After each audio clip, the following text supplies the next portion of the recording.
오늘 주신 하나님의 말씀은 골로새서 1장 24절부터 2장 5절까지입니다.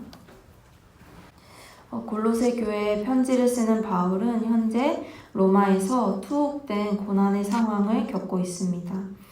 오늘 본문의 시작인 1장 24절을 보시면 이제 나는 여러분을 위하여 고난을 받는 것을 기쁘게 여기고 있으며 그리스도의 남은 고난을 그분의 몸 곧 교회를 위하여 내 육신으로 채워가고 있습니다. 라고 현재 자신이 고난을 받고 있음을 말하고 있습니다.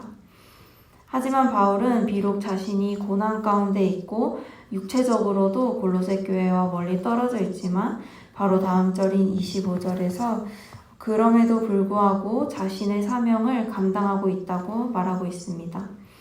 25절 나는 하나님께서 여러분을 위하여 하나님의 말씀을 남김없이 전파하게 하시려고 내게 맡기신 사명을 따라 교회의 일꾼이 되었습니다. 즉 바울은 고난 가운데서도 자신의 사명인 하나님의 말씀을 전하는 일에 힘을 다하고 있는 것입니다.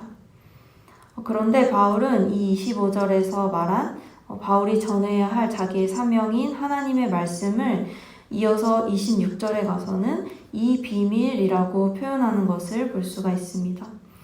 즉 바울이 전하는 하나님의 말씀을 바로 비밀이라고 말하고 있는 것이죠. 그렇다면 우리는 이 시간 바울이 전하는 그 하나님의 말씀, 그 비밀의 구체적인 내용은 무엇이며 왜 바울은 비밀이라는 표현을 사용하고 있는 것인지 함께 살펴보고자 합니다. 먼저 바울이 전한 하나님의 말씀의 구체적인 내용, 그 비밀이란 무엇일까요? 27절에서는 이 비밀에 대하여 직접적으로 잘 말씀해주고 있습니다. 27절 하나님께서는 이방 사람 가운데 나타난 이 비밀의 영광이 얼마나 풍성한지를 성도들에게 알리려고 하셨습니다. 이 비밀은 여러분 안에 계신 그리스도요 곧 영광의 소망입니다. 바로 바울이 사명으로 전하는 그 비밀이 바로 예수 그리스도라는 것입니다. 마찬가지로 골로새서 2장 2절의 뒷부분에도 하나님의 비밀인 그리스도라는 표현을 통해 오늘 본문에서 4번씩이나 등장하는 이 비밀이 바로 예수 그리스도를 말하고 있다는 것을 확인할 수 있는 것입니다. 그렇게 사도 바울은 비밀이신 예수 그리스도를 전하며 그분을 온전히 알도록 하기 위하여 지혜를 다하여 가르치고 수고하고 애쓰고 있는 것입니다. 그렇다면 사도 바울은 왜 이 짧은 본문에서 비밀이란 단어를 거듭 반복하며 예수 그리스도를 하나님의 비밀이라고 표현하고 있는 걸까요? 우선 상황적으로 골로새 교회에는 그리스도 외에 또 다른 비밀을 찾고자 하는 이단의 영향을 받고 있었습니다. 그들은 구원이 그리스도만으로는 충분하지 않고 더 깊은 영적인 깨달음, 더 깊은 곳에 도달하여 깨달아야 하는 또 다른 비밀스러운 지식을 강조하고 있었던 것입니다. 이렇게 영적인 깨달음을 강조함으로 그리스도를 약화시켜버리는 그 이단의 영향을 보며 바울은 그리스도만이 오직 유일한 하나님의 비밀이며 다른 데 비밀이 있는 것이 아니라 오직 그리스도 안에 모든 지혜와 지식의 보화가 감추어져 있음을 선포한 것입니다. 이렇게 바울은 골로새 교회에게 이단들이 말하는 헛된 비밀을 쫓지 않도록 오직 그리스도이신 그 비밀만을 쫓도록 이 비밀이라는 표현을 자주 사용한 것입니다. 그리고 또 물론 이러한 상황적 배경을 고려하지 않더라도 예수님을 하나님의 비밀이라고 표현하는 것은 전혀 어색하지 않죠. 왜냐하면 하나님께서는 창세전부터 예수 그리스도를 통한 구원을 계획하고 계셨지만 알리지 않으셨다가 하나님의 때가 되었을 때 이제 성도들에게 예수 그리스도를 나타내셨기 때문입니다. 그 비밀을 나타내셨기 때문입니다. 이러한 점에서 비밀이셨던 그리스도가 이제 더 이상 숨겨진 비밀에 머무르지 않고 우리 성도들에게 알려졌다는 점에서 우리는 2가지 정도로 간략하게 묵상해 보고자 합니다.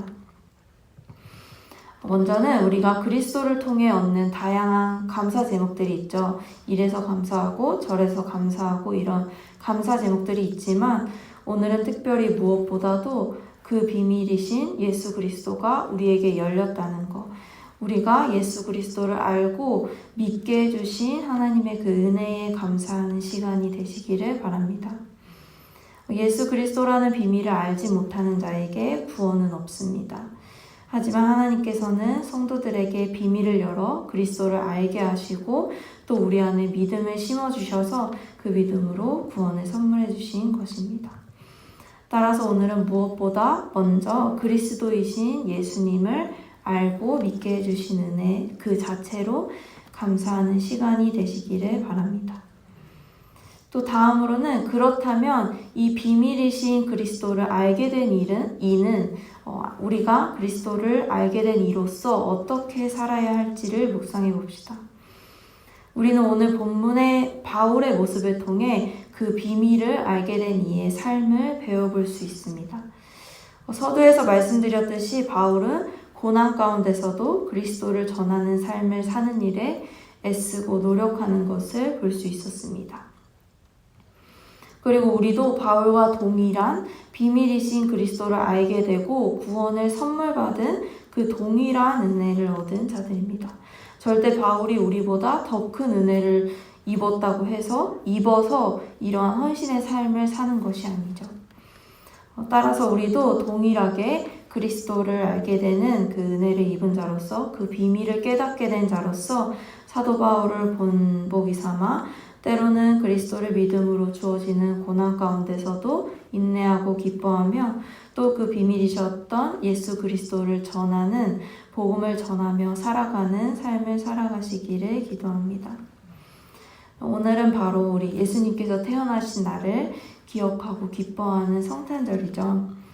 오늘 말씀을 적용하며 우리에게 그 하나님의 비밀이셨던 예수 그리스도가 이 땅에 오심으로 그 비밀이 열렸다는 것, 그로써 우리가 믿음으로 구원을 받았다는 것에 감사하고 또 그리스도를 먼저 알게 된 자로서 이 비밀이신 예수님의 탄생, 그 구원의 기쁜 소식을 세상에 전하는 하루를 보내시기를 진심으로 기도합니다. 기도하겠습니다. 우리를 말로 표현할 수 없을 만큼 사랑하셔서 아들이신 예수 그리스도를 이 땅에 보내주신 하나님께 감사 찬양을 드립니다. 또한 거기서 멈추지 않으시고 우리 한 명 한 명 그 안에 예수님을 향한 믿음을 심어주시고 또 성령께서 우리의 삶을 구석구석 감찰하시고 인도해 주시니 감사합니다. 오늘은 특별히 하나님의 아들 예수님께서 이 땅에 구원으로 태어나신 날을 기뻐하고 감사하는 날입니다.